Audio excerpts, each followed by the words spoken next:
soalan tambahan. Ya, soalan tambahan. Terima kasih kepada Yang Amat Berhormat Datuk Menteri Besar yang telah menjawab soalan saya tentang strategi kerajaan negeri dalam meningkatkan hasil negeri.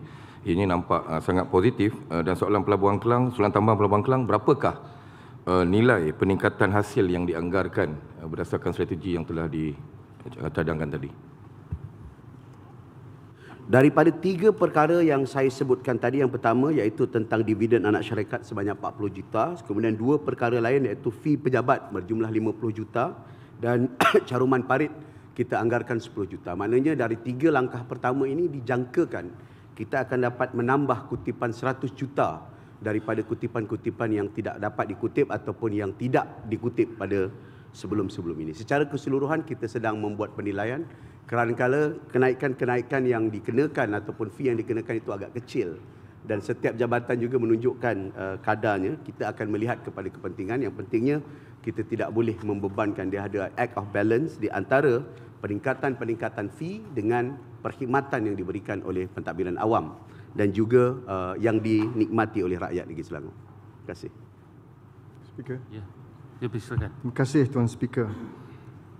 Seperti yang Amat Berhormat telah mengumumkan dalam bajet 2024, hasil negeri masih lagi bergantung kepada hasil tanah. Kalau mengikut statistik yang telah dibentangkan, hampir 70% pendapatan negeri bagi tahun 2024 bergantung kepada hasil tanah. Saya percaya Dewan Yang Mulia ini juga sedia maklum bahawa tenaga hari ini menjadi pendorong utama kepada pembangunan. Dan kalau kita lihat apa yang berlaku dalam ekonomi global pada hari ini, mereka sedang bergegas untuk beralih kepada tenaga hijau dan tenaga boleh diperbaharui. Dan statistik yang dikeluarkan hanya seminggu yang lepas, ada soalan dah, soalan dia. Di mana pelaburan dalam ekonomi hijau ini mencatatkan nilai 1.7 trilion dolar Amerika.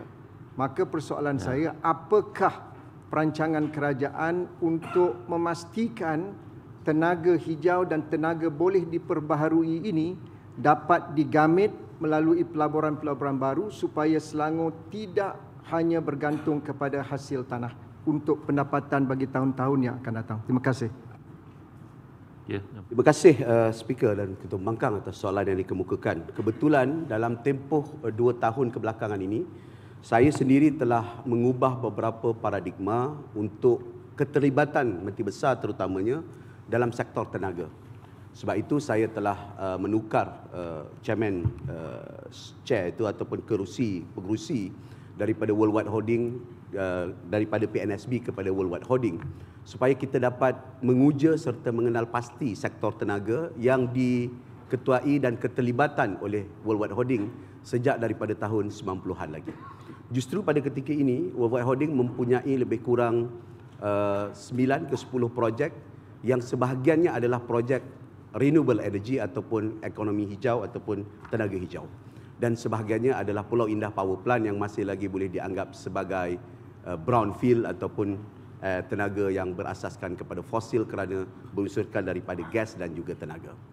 Justru kita telah mempunyai beberapa pipeline project yang keseluruhannya hampir bernilai 10 bilion ringgit Malaysia yang diterokai oleh Worldwide, dan sebahagian daripada ekonomi ataupun sektor-sektor yang diceburi adalah solar dan juga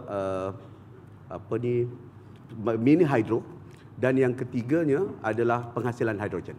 Penghasilan hidrogen saya akui kita agak ketinggalan berbanding Sarawak kerana Sarawak telah mendahului semenjak daripada tahun 2019 dan kita akan meneroka dengan lebih lanjut. Untuk maklumat yang berhormat semua, baru-baru ini kita telah berhubung dengan pihak daripada Abu Dhabi dan juga UAE yang turut melakukan lawatan ke sini kerana hasil daripada pertemuan Perdana Menteri dan Menteri MITI yang terbaru, mereka bersedia untuk invest sekitar 10 juta ataupun 10 gigawatt elektrik untuk investment yang akan dibuat oleh kumpulan tersebut, dan Selangor akan komit sekitar di antara 1 hingga 1.5 gigawatt daripada keseluruhan 10 gigawatt yang disediakan ataupun kesediaan kumpulan-kumpulan tersebut. Yang menariknya, sebahagian daripada projek-projek itu telah berjalan.